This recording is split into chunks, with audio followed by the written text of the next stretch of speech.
பொதுவாக லக்ன சந்தி, நட்சத்திர சந்தி, ராசி சந்தி இது போன்ற சந்திகளிலே பிறக்கும் குழந்தைகளை எவ்வாறு கணக்கிட்டு சரி செய்து ஜாதகத்தை கணிப்பது.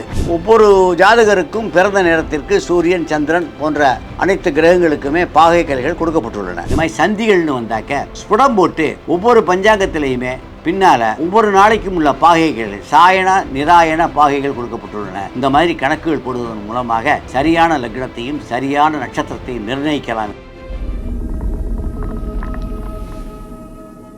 அஸ்ட்ரோ தமிழா நேயர்களுக்கு ஜோதிட பேரரசு ஜோதிட மார்க்கபந்து அல்லூர் வெங்கட்ராமையரின் வணக்கங்கள் உரித்தாது. இன்றைய தினத்திலே ஜோதிட சாஸ்திரத்தில் ஒரு சில முக்கியமான கருத்துக்களை கூற விரும்புகிறேன். என்னவென்று கேட்டால், பொதுவாக லக்ன சந்தி, நட்சத்திர சந்தி, ராசி சந்தி இது போன்ற சந்திகளிலே பிறக்கும் குழந்தைகளை எவ்வாறு கணக்கிட்டு சரி செய்து ஜாதகத்தை கணிப்பது என்பதற்கான விதிமுறைகளை ஸ்ரீபதி பத்ததி என்பவர் அருளியுள்ளார். அவர் அருளியுள்ளதை 1919ஆம் ஆண்டிலே சிலோன், அதாவது யாழ்ப்பாணத்திலே உடலிங்கம் பிள்ளை என்பவர் அச்சுக்கூடத்திலே அச்சடித்துள்ளார்கள். தமிழ்நாட்டிலே சுப்பிரமணிய சாஸ்திரிகள் என்பவர், அவர் மைசூர் சமஸ்தானத்திலே செக்ரட்டரியாக பணியாற்றுவார். 1919 செக்ரட்டரி சமஸ்தான மைசூர் சமஸ்தானத்திலே பணியாற்றியவர் என்றால் எவ்வளவு படித்திருக்க வேண்டும் என்று பாருங்கள்.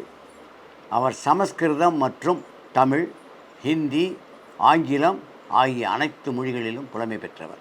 அவர் ஸ்ரீபதி பத்ததியை சமஸ்கிருதத்தில் இருந்ததை ஆங்கிலத்திலே தெளிவாக வெளியிட்டுள்ளார். அதிலே ஒரு முக்கியமான கருத்து, இந்த லக்ன சந்தி என்று வரும் பொழுது அதனை எவ்வாறு சரி செய்வது. இன்றைக்கே யாரும் பாவஸ்புடம் போடுவதில்லை, அயனாம்சம் பார்ப்பதில்லை. அயனாம்சத்தை கழித்து சுதேசி நேரம் LMT இந்த மெத்தேடுகள்லாம் யாருக்குமே தெரியாது. Indian standard time, local mean time, இந்த கணக்குகள்லாம் யாருக்குமே தெரியாது. நேரடியாக கம்ப்யூட்டர்லேயே பலவிதமான சாஃப்ட்வேர்கள் விட்டது.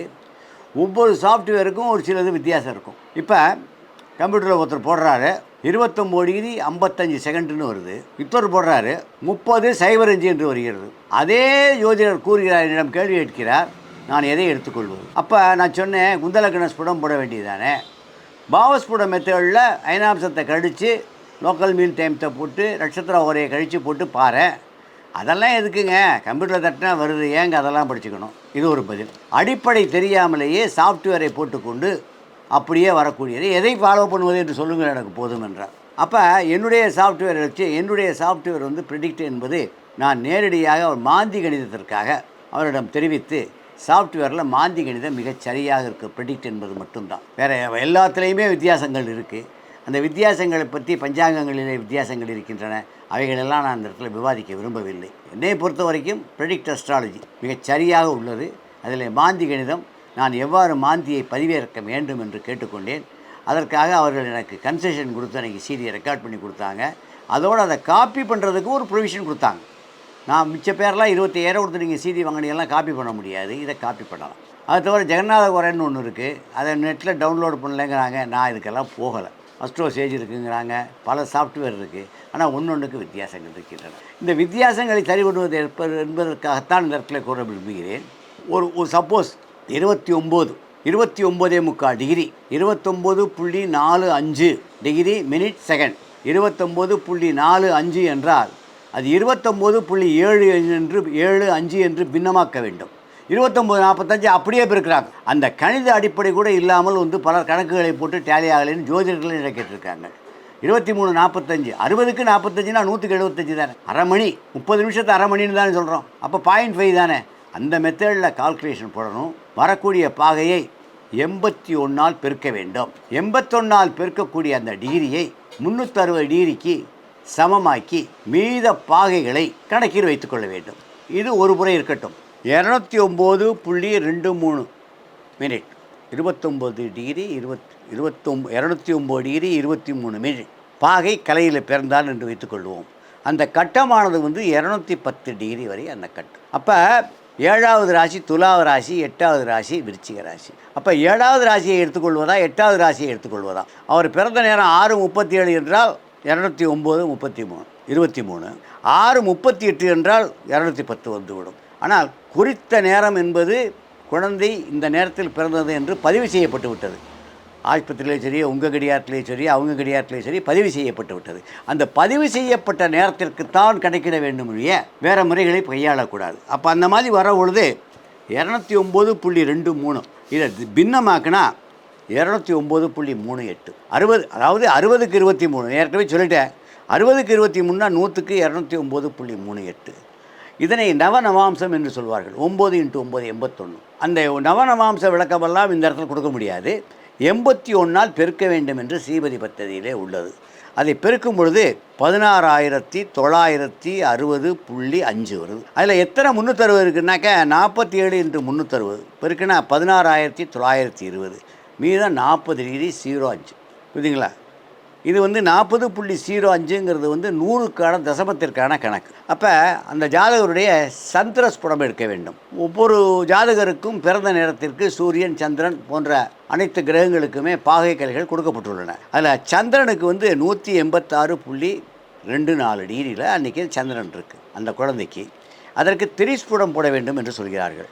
186.24 என்றால் திரிஸ்புடம், அதில் 120 கூட்ட வேண்டும். 306.24. அடுத்த 120 கூட்டினா 420 வந்துடும்.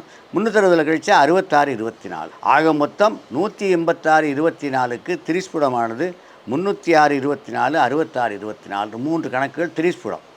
இந்த திரிஸ்புடத்தை கணக்கில் வைத்துக் கொள்ளுங்கள். அப்படியே ஏற்கனவே 81ஆல் பிரிக்கிறதில் மிச்சம் வருவது 40 டிகிரி. இந்த 40 டிகிரிக்கு அருகில் உள்ள திரிஸ்புடம் எது என்று பார்க்க வேண்டும். இதில் அருகில் உள்ளது 66.24. இந்த 66.24 என்பது டிகிரி. அதை தசமமாக்கும் பொழுது 66.40 ஆகிவிட்டது. இப்போ ஏற்கனவே நம்ம 40.05 என்பது 81ஆல் பிரிக்கியதை 360 கழித்து வருவது 40.05. திரிஸ்புடத்திலே அருகில் உள்ளது 66.24.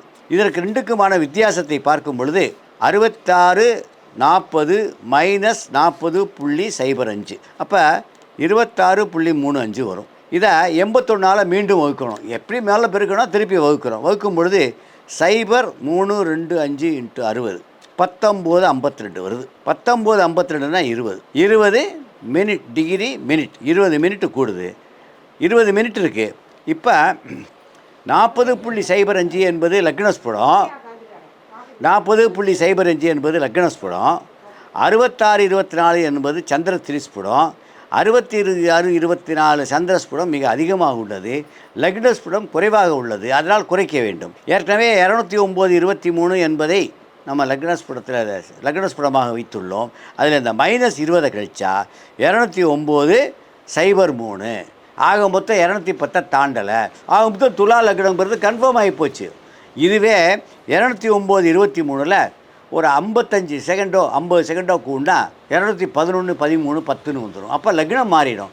லக்னம் மாறுற பொழுது தலைகீழாக பலன்கள் மாறிடும். இந்த குந்த லக்ன ஸ்புடம் போடாமல் இந்த மாதிரி லக்ன சந்திகளிலே வரக்கூடியதற்கு கணக்கீடுகள் செய்தால் ஜாதக பலன்கள் ஒத்து வராது. அடுத்ததாக நட்சத்திர சந்தி. ஒரு குழந்தையானது 6:32க்கு சாயந்தரம் பிறக்கிறது.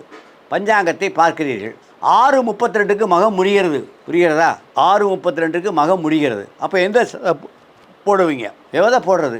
ஒவ்வொரு பஞ்சாங்கத்திற்கு பின்புறமும் அனைவரும் அறிஞ்சது தான். 5:30 மணிக்கு பாகை கலைகள் கொடுக்கப்பட்டுள்ளன. மறுநாளைக்கு 5:30 மணிக்கு பாகை கலைகள் கொடுக்கப்பட்டுள்ளன. சந்திரனுடைய பாகைகள் 24 மணி நேரத்திற்கு எவ்வளவு பாகைகள் சென்றுள்ளன. அப்போ காலையில் 5:30 மணிக்கு கொடுத்துருக்காங்க. சாயந்தரம் 6:30 மணி வரைக்கும் 13 மணி நேரம். 13 மணி நேரத்துக்கு எத்தனை பாகை கலைகள் சென்றுள்ளன, அதை காலையில் 5:30 மணி நேரத்துக்குள்ள பாகையில் கூட்டாக்க சரியான பாகை வரும். சப்போஸ் 13:20 அஸ்வதி 4ஆம் பாதம் என்றால் 13:20க்குள் வரும். 13:19 என்றால் அஸ்வதி, 13:25 என்று வந்தால் பரணி 1.